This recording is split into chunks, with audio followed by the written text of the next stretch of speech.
Previously on Reviewing His Magic. Princess Celestia is god of ponies. In fact, I think Twilight's the only one who hasn't blasphemed her name yet. She's definitely the Saint Michael of the group. You stay gay, pony girl. God loves the gay one. Just as long as they don't do anything to break it by somehow denying that Princess Celestia is... Oh, thundering frig! And now, the exciting conclusion.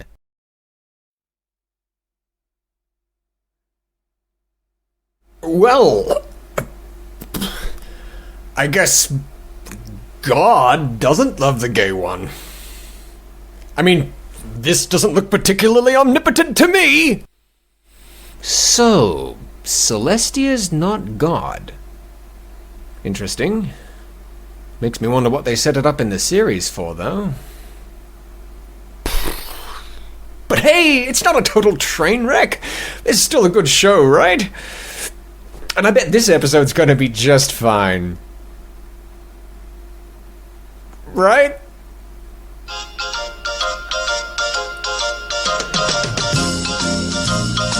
Right?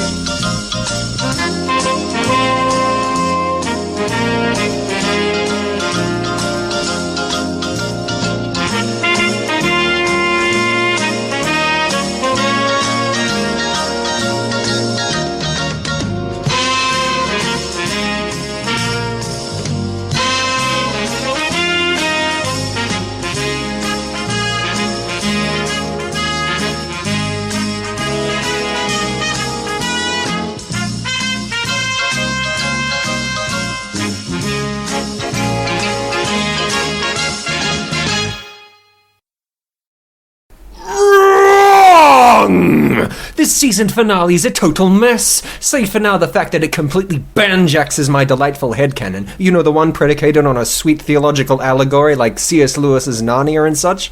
But oh, who needs allusions to that artsy bunk? This is just a show for little kids, right? Yeah, okay, a show for little kids that generates stuff like this.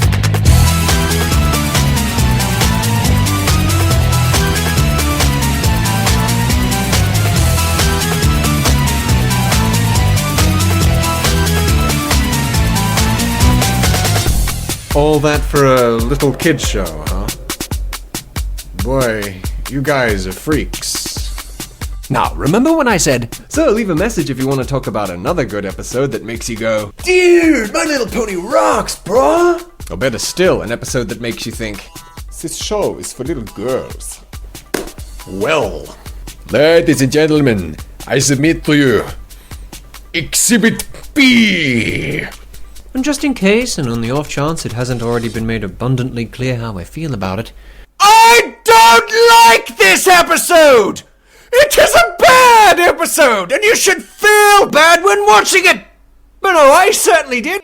Ricky Gervais levels of unpleasantness potent enough to eject me bodily from the bronyhood for a day and a half? I'm not fooling. I mean, this is a deal breaker, right? It has to be. I mean, who could look at this two-parter and genuinely call it a peach cupcake?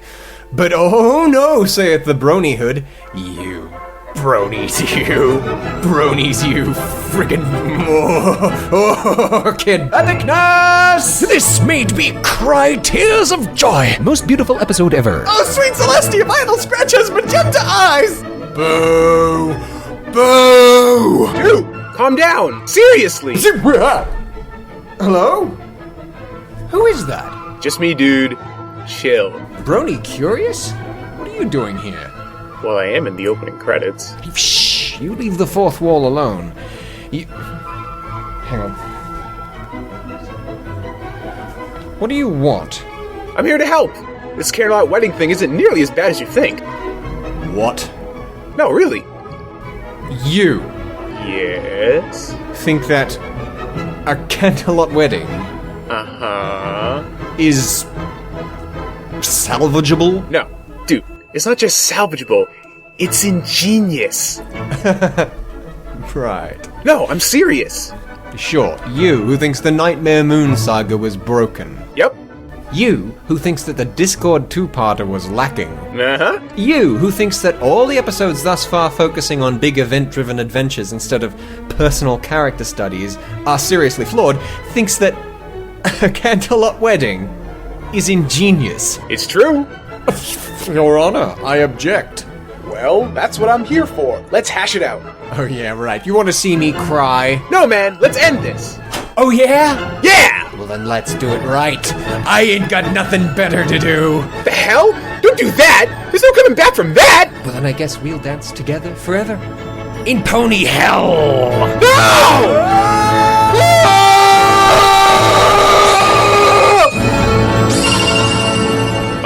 Oh, there we are. Right. Ha! Top that, Paleo. Are we ready? Please, take it away. Oh no. After you. Oh, alright then. Huh? Things I don't like about the Canterlot wedding episode of My Little Pony. Film. Dude! Number 1. Who the heck are Cadence and Shining Armor? So everything is super in Equestria, the sun is shining, the birds are chirping, and the main 6 are enjoying a nice picnic. Suddenly Spike enters the scene to jumpstart the plot, as it happens that our Philly protagonists have been invited to a royal wedding at Canterlot Castle. Strangely though, they've also been hired to employ each of their unique talents for the wedding. It's soon revealed that this is so because the wedding is between some pony named Princess Miyamori Cadenza and Twilight's ever-loving big brother and best friend forever, Shining Armor. Oh, you remember Shining Armor, don't you? Boy, I'd be hard-pressed to think of a single episode from the last 2 years Twilight spent in Ponyville where she didn't rave on about this amazing stallion. Ugh. How's that? Oh, nothing. Continue. Currently, 5 of our fine fillies and Spike are super stoked to participate in the noble nuptials. But on the fun train trip to Canterlot, Twilight seems a bit bummed out. She's not happy with the idea of her best friend marrying some pony she doesn't know on such short notice, and once at Canterlot, the first thing she does after getting Pinky's confetti sneeze out of her hair is march straight up to Shining Armor and tell him so. And it's here that we learn the most important fact of the entire series. Number 1.5. Twilight's brother is a dude. What? Dude, I love this guy. He's totally like the most relatable character in the whole show, man. Twily! Oh, brother. Shining Armor explains that he hasn't been in contact recently due to the fact that there's been an unspecified threat made against the city. And as he happens to be captain of the Royal Guard, Shining Armor's been busier than a bishop breakdancing. He invites Twilight to be his best mare at the wedding. Awesome. After showing her his great big purple party piece. That's a magical incantation that covers the whole city in a glowing force field. But, it's purple. It's a purple shield. Twilight is happy with this exposition, but still demands the lowdown on her mysterious wannabe sister-in-law. And that's when the handsome groom-to-be reveals that this Princess Miyamori Cadenza person has been Princess Cadence the whole time. Oh, you remember Cadence, don't you? Boy, I'd be hard-pressed to think of a single episode from the last 2 years Twilight spent in Ponyville where she didn't rave on about this amazing mare. How's that? Nothing. I heard an exasperated huff. No, go on. Hey, you're the one who says this episode's too hot to trot. So what's your beef? Shining Armor and Princess Cadence are quite possibly the two biggest cop-outs the series has produced for the sake of convenience thus far. Aha! Conceptually, at least, both she and Shining Armor are total nonsense to the series. Shining Armor because the crux of his story is founded on the relationship that was never established, and Cadence because, well, what is Cadence? She's an alicorn. Why? Up to this point, the only two alicorns on the show were Celestia and Luna. The established mythology of the ruling sisters has been destroyed by the introduction of Cadence. Before now, one really never had to question why Celestia and Luna ruled over Equestria. They were the only alicorns and literally had power over night and day, light and darkness, yin and yang. They occupied this weird space between royalty and divinity, and their uniqueness made them a natural fit for the overarching monarchs of Equestria. Now that there are other alicorns, though, these all become important questions. Who put Luna and Celestia in charge as opposed to two other alicorns? Hell, why not Cadence? She's a princess too, right? It's never really shown that Cadence has any extreme powers, though. It certainly isn't implied that she can control the sun and the moon. Not to mention that from the looks of her in the present versus Twilight's flashback, Cadence ages like a normal pony, whereas Celestia and Luna are both baseline 1,000+ years old, and in all probability immortal. Are all alicorns that powerful? Or are Celestia and Luna like super alicorns or something? You see, boys and girls, the reason this is so flimsy is because Cadence had literally no reason to be an alicorn. It does nothing to help her character, and instead just raises a ton of otherwise avoidable questions. She has nothing in common with the established alicorn characters, and would have been just as competent a character as a normal unicorn. Add to the fact that Lauren Faust herself stated that she never had any intention for there being other alicorn characters besides Celestia and Luna, and now we just have a big mess. As she is, Cadence's existence is a blotch on the canon of this universe, and that's to say nothing of the fact she is supposed to have this strong history with Twilight being her old foal-sitter. Hey, what's wrong with that? She's a foreign princess, right? Who gets themselves child-minded by visiting royalty? Well, it is Twilight, Princess Celestia's best student. Really? Take a look. No cutie mark. This is all pre-faithful student. So why is Cadence doing this? Doesn't she have, important princess things to do?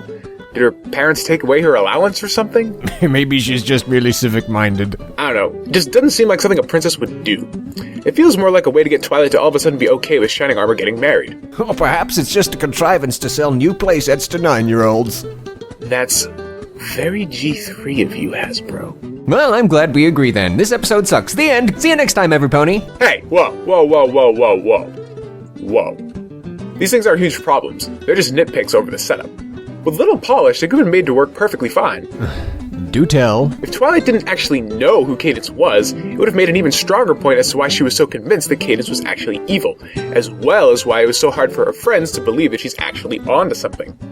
As it currently stands, since Twilight had such a long-standing positive relationship with Cadence, she should be confused as to why Cadence is acting so mean, and want to talk to her and find out what the problem is, not vilify her.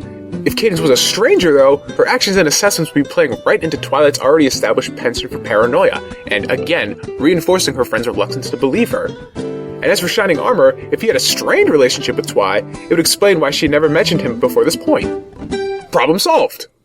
Boo. Oh, shut up. You know, none of this would be necessary if they just set these people up earlier in the season, right? I know. Remember the Grand Galloping Gala? The Triple G? Of course! Yeah, that was actually foreshadowed from the 3rd episode into Season 1, so when we finally got there, it felt properly built up. But this time, crucial climactic plot elements like Big Brothers, Best Friends Forever, and what have you, barely get a song at last minute? Yeah, a story feels better when it's begun with the end in mind. It shows that the writers are taking care to think about what should happen next, as opposed to just making it up as they go. Although, speaking of the gala, did you find it weird that Rarity stressed herself out into oblivion trying to make all those dresses for her friends in the span of one day, but then it takes us another 12 episodes to actually go to the gala? She could have maybe spread that out a bit more, don't you think? Hey, you're already on thin ice, mister. Don't go and ruin Season 1 for me as well. Love and tolerate? No. Anyway, so Twilight eventually confronts the cause of all our problems. But something's amiss with Cadence as she doesn't seem to recognize Twilight at all. Disgruntled, Twilight heads off to... What now? You skipped the thing, dude. The thing? Twilight first suspects Cadence when... I am aware of a certain schoolyard rhyme featured in this episode. When... And that a few members of the fandom find its manic dance-related antics amusing. Sunshine, sunshine. And that you might be tempted to try it if you're a complete idiot. Sunshine, sunshine. Because it's so stupid. Ladybugs win. Sunshine, sunshine, ladybugs wake. Clap your hooves and do a little shake. I hate you. Awesome. So every pony sets about their task to prepare for the wedding, all the while Twilight observes more and more that nowadays, Princess Cadence is nothing like the pony from her youth. Though she can't seem to find any reason for it, this pony princess seems pretentious, dismissive, and two-faced. Twilight tells the Five about it, but they count the odd behavior as wedding day jitters. Twilight considers this, but decides that she should at least consult her brother about it. But once his Shining Armor's placed, Twilight witnesses her royal poshness pull some shifty moves, and the next day of rehearsals, she just up and declares Cadence evil in front of everyone. Okay, this is silly. Why didn't she talk to Princess Celestia first? Or maybe Princess Luna? Where is Luna? She's never in the same place at the same time as anyone else. Shush. We'll get there. At this, every pony is utterly aghast, and Shining Armor is furious. He explains that the stress of his responsibilities has been giving him terrible headaches that Cadence has been using her magic to try and heal, and that's what Twilight observed the previous night. Is it just me, or does he make it sound as though it'd be better if they simply postponed the wedding until later? You know, at least until the dire situation that requires a city-sized shield has passed? No. Every pony leaves in a huff, including Princess Celestia, and Twilight, crestfallen and shamefaced, tearfully apologizes to Cadence. To which Cadence responds by brutally murdering her by magical melting. The end. Hey! Knock it off! Well, that's what happens, as far as we know. This part ends with what looks like Twilight's horrible murder, followed by cheerful credits. Isn't it just magical? Well, yeah. Ugh. Part 2 begins with Twilight trapped in the caves beneath Canterlot Castle. She lives! Here, the villainous aristocrat starts taunting Twilight that she's thoroughly owned, which may seem unnecessary considering that we last saw Twilight apologize to her.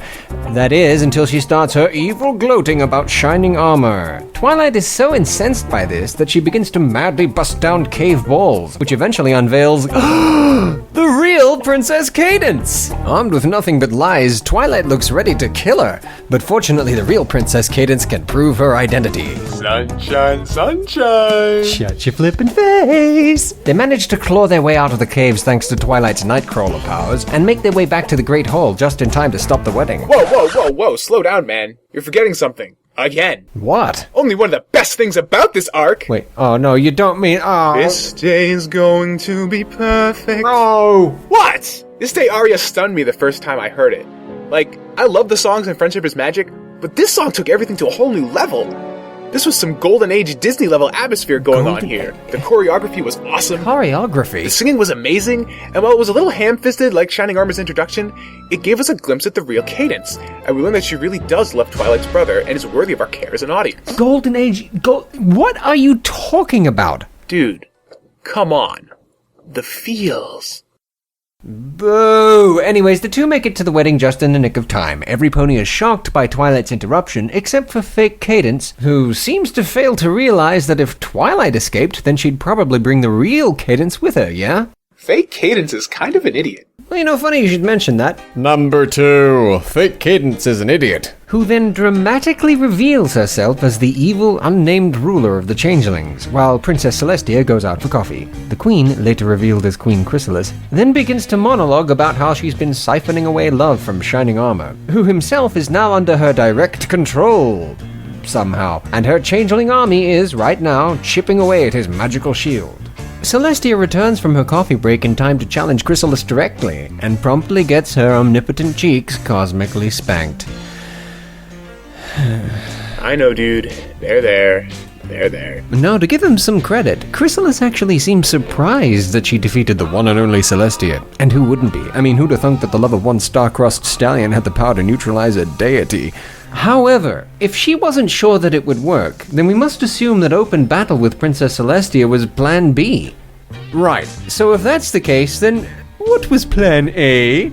I mean, what was she there to do? Well, maybe she meant to pretend to be Cadence permanently, and Chrysalis just pulled the invasion out of her plot at the last minute once Twilight blew her cover. So, Plan A was to pretend to be Cadence forever. Well, that'd make sense if her army wasn't already attacking the shield as we speak.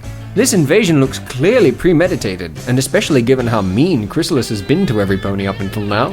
She doesn't seem to really care about keeping a low profile. As Twilight observed, being an ass to every pony, even to the point of forcing poor Rarity to make frivolous changes to a dress she could care less about, doesn't really scream covert ops. And yet, open battle contradicts everything we're told about how the Changelings roll.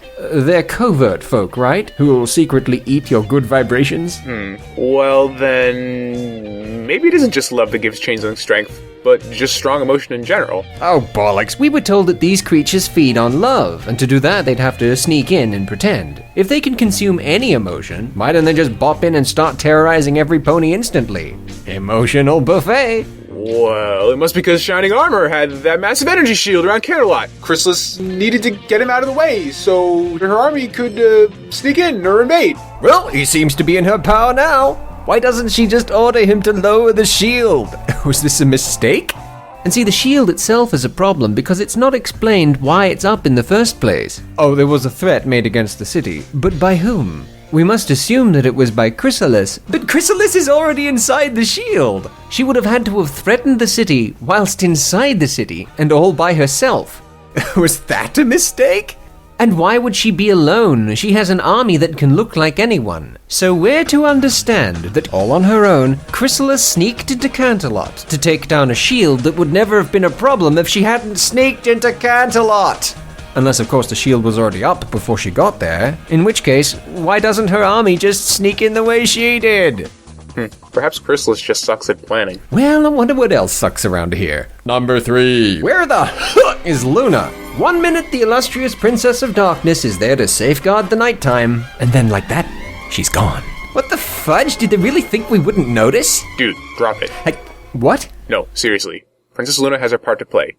Just ignore it for now. Ignore it? Uh-huh. Trust me. Fine. The changelings break through and run amok. Queen Chrysalis just stands there and lets her enemies get away as the main 6 run for the elements, with not a second to notice that Shining Armor's finest have all gone on holiday. Not to be out-embarrassed by this level of legendary incompetence, the fillies face their own battle beyond the might of any party cannon and find themselves dragged back to the Great Hall, rendering the entire scene narratively pointless. Hey, come on, man! The party cannon ruled! Party cannon ruled. Party cannon ruled! Party cannon ruled. And don't forget the Twilight Laser Gatling Gun! Come on, dude. In what other context could you ever say you saw a pink pony use a unicorn as a magical powered stationary weapon of lavender lasery death? Touché. Anyways, the ponies are captured once again, while the Queen instructs her army to go and feed. On what they should feed, it isn't made clear, but since they start subjugating the citizens of Canterlot by force, we must assume that they've since developed a taste for hatred. Twilight attempts to free Cadence, and this time, just to shake things up, Chrysalis now employs the ancient and mystical changeling strategy known as just stand there and let your enemy get away, with releasing the captive white mage, who then proceeds to heal the guy who can cast the protection shield against her, though he would fail to do so but for the power of Cadence's love. And it's here we get this bunk. My power is useless now. I don't have the strength to repel them. My love will give you strength. What a lovely but absolutely ridiculous sentiment. Ridiculous sentiment? Oh boy. So your entire race of Whoosits gains strength from the pilfered love of others, a method of attaining power you just utilized to vanquish Celestia, but when someone else tries the exact same thing right in front of you, it's a ridiculous sentiment? Okay, which leprous bonobo monkey's responsible for this noise? Quick, someone dispatch the EPA to Hasbro. Halliburton's obviously been shale fracking nearby and the gas has gotten to Studio B. Hello? Is anyone still conscious? Ah! There was actually a double meaning in the song. The song is in the key of D-flat major, just like when a wrap-up. That means that the root chord is a D-flat major chord. Usually an A-flat major chord will lead into a D-flat major. This is the 5-1 chord progression, and is also known as the authentic cadence. Now it seems to resolve to a sadder chord at the end of the phrase. Instead of ending on the D-flat major around 1 minute 16, it lands on the B-flat minor, the relative minor of the D-flat major. Now when a chord progression seems to be heading to the root chord, but lands on the relative minor instead, that is called a deceptive cadence. Whoa. That's ingenious. Maybe they should give the story to the sound guy. Yeah. Awesome. Don't look now, some pony's being entertained. Well, okay, that was kinda cool. But you know, it doesn't rescue the resolution to this story, which only wraps up because Chrysalis is a demonstrable idiot. Maybe. Maybe? Give me a break. Everything she does is nonsense. And what is with this weird message the show ends with? Weird message? Just watch. Cadence uses her magical love beams to fix Shining Armor, who then makes the spell that hits the reset button. They don't bother capturing Chrysalis as Team Rocket blasts off again. Boy, good thing she was standing near a window. Whoosits and What's-Her-Face tie the knot before Dashi pulls off a sonic rain boom, against gravity no less, and we all live stupidly ever after, blissfully ensconced in a thick cloud of cognitive dissonance to the fact that we didn't actually learn anything. And as for the bad guy and her purpose? Well, my guess is you'll never hear from her again. Dude, what are you talking about? What? What do you mean? You think you don't get it, but how could you not? Isn't it obvious? Beg your pardon? It's all an allegory for love. The love that conquers all. Cadence's love healed Shining Armor and gave him the strength to dispel the bad guy who tricked him. See, folks like Chrysalis who don't really understand love and treat it as something we use like a tool to cheat people will always be found out in the end. It's the love of friends and family that give us the strength to defeat them. That's the moral. Oh, what moral? That love is good. Sure. Isn't that great? Well, of course it's great, but we already know that love is good. But see, here's the thing. I can't shoot great streaming jets of it out of my forehead. And therefore I'm completely at a loss as to see how it was supposed to have saved the day. If there's an allegory here, I'm struggling to see it. Is there a meaning behind this strange metaphysical representation of love? I'll show you what I mean. See, we're told at the start of part 2 that love is a tangible thing, similar to electricity, which can be physically stolen and actually used against people like a weapon. Right. This doesn't make any literal sense in the real world, but it does make metaphorical sense if, like you say, Chrysalis is an allegory for shady people who curry the affections of decent folk for selfish reasons, etc. And that's a good thing. I want to see that on TV. I mean, how do you deal with people like that? Well, according to this delightful episode, the all-encompassing power of true love will somehow save you from them, blah blah blah. But if that's so, then firstly, when Chrysalis squared off against the princess with the power of Lerb, then what was Celestia running on? Duracells? What was Her Highness even trying to do here? For what is this scene a metaphor? That love can defeat God? But God is love, right? All this scene proves is that Celestia isn't God. Thanks. Thanks for that. And my final word on that matter, imagine for a moment if in C.S. Lewis's The Lion, the Witch and the Wardrobe, we get to the part where Aslan sacrifices himself to the White Witch, and that's it. She wins. The end. Remove all theological illusion from this story, and that's what you'd get. Come to think of it, the whole adventure probably wouldn't exist. That, and The Lord of the Rings, and a whole bunch of other great fiction. Can you maybe now see how this might rub some people the wrong way? And lastly, what is this scene supposed to be? Hey, whoa, what do you mean? That one's a no-brainer. Do tell. It's the part where Cadence's mercy and tenderness gives her beloved the power to defeat the villain who tricked him. It shows us that love is powerful because the people you love are there to help you when you can't or won't help yourself. That's an excellent concept. Well, bully, but if Cadence's mystical beams of glowy love radiation were able to save the day, it's only because A, Chrysalis just stands there and lets her for some baffling reason, and B, Cadence was released from prison. And how did that come to pass? Because Twilight busted her out. Exactly, after being put there herself for hectoring the fake Cadence so much. Love didn't save the day, Twilight's mistrust did. There's your moral. Kids, if you suspect someone you love has fallen prey to an emotional leech, then never stop doubting them. Oh, come on! No, for serious. Even Princess Celestia says so. This is your victory as much as theirs. You persisted in the face of doubt, and your actions led to your being able to bring the real Princess Cadence back to us. Learning to trust your instincts is a valuable lesson to learn. Now where have I heard that before? I feel like such a fool. Well, he fooled almost everyone, but there was one little boy who never lost his mistrust. Thanks, Mom. Aw, isn't it just magical? Okay, so maybe it's not about love, but isn't this kind of a good moral too? Well, you got me there. Good, now every pony shut up and dance!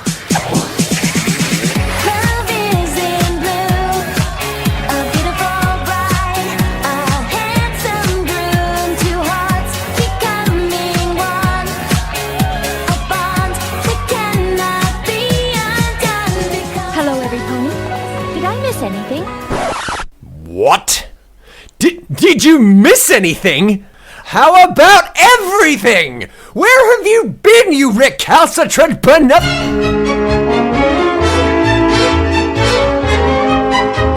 Out, you pompous, pimply pothole!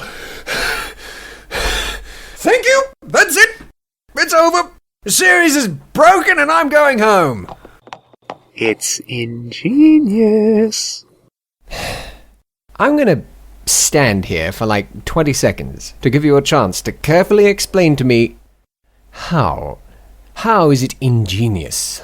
Are you familiar with the Silmarillion? Well, I better be by now, but yes, I am. What about it? Tolkien's unfinished history of Middle-earth and the universe of Ea featured a classic example of the battles between good and evil. After creating the world, the Holy Father Eru sent his angels, the Valar, to rule over it, including Melkor, the one to fall.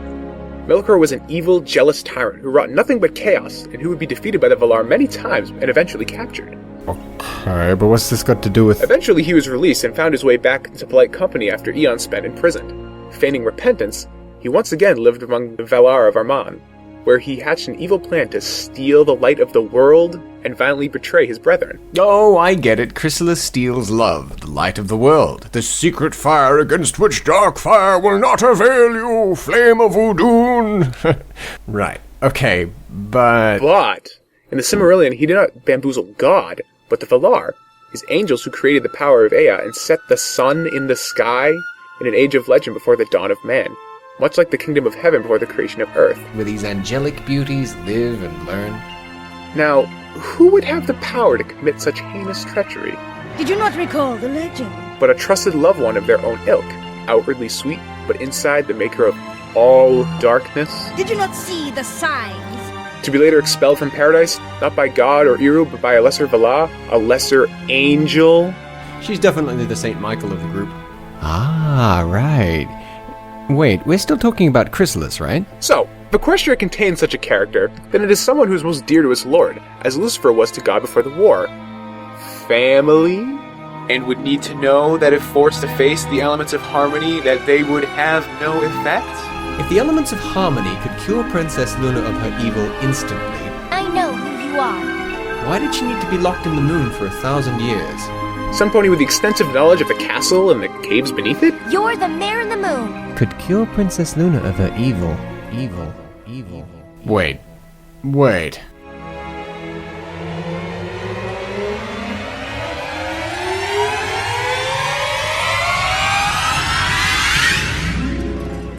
And who could that be? Nightmare Moon. Perhaps a shapeshifter? Who then dramatically reveals herself as the evil, unnamed ruler of the changelings.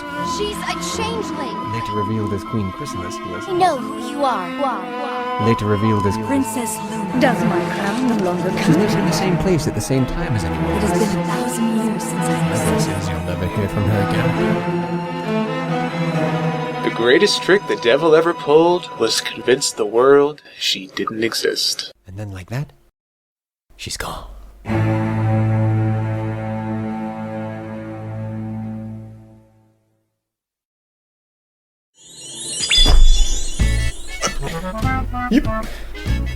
Well, that's just one interpretation. But it's glorious! Yeah, more likely the show got pushed back to the end of the run and they just kind of had to belt this one out in a hurry. The epic struggle between heaven and hell. And deadlines? Of course the elements of harmony aren't going to change Luna's mind. They didn't change her mind the last time. What, she spends 1,000 years in angry exile, planning her revenge only to be cheated out of at the last minute? Nah. She's in recon mode, biding her time, playing possum, and now she knows she can take on the elements of harmony, the dunder-headed Canterlot guard, Shining Armor's shield magic, and her sister, and she did it all without revealing herself to anyone. Or it was just horrible writing. Studio B, you crafty devils, you had me going there for a minute, but now it's all clear. You're planning the grand battle of heaven, where good first triumphs over evil. Right. Where Saint Michael defeats Satan and claims her crown as a true princess of heaven. Uh-huh. But it's the only way it makes any sense. It's the only way it makes any sense. And it's probably not true. It is ingenious! There's no pony god. Yeah!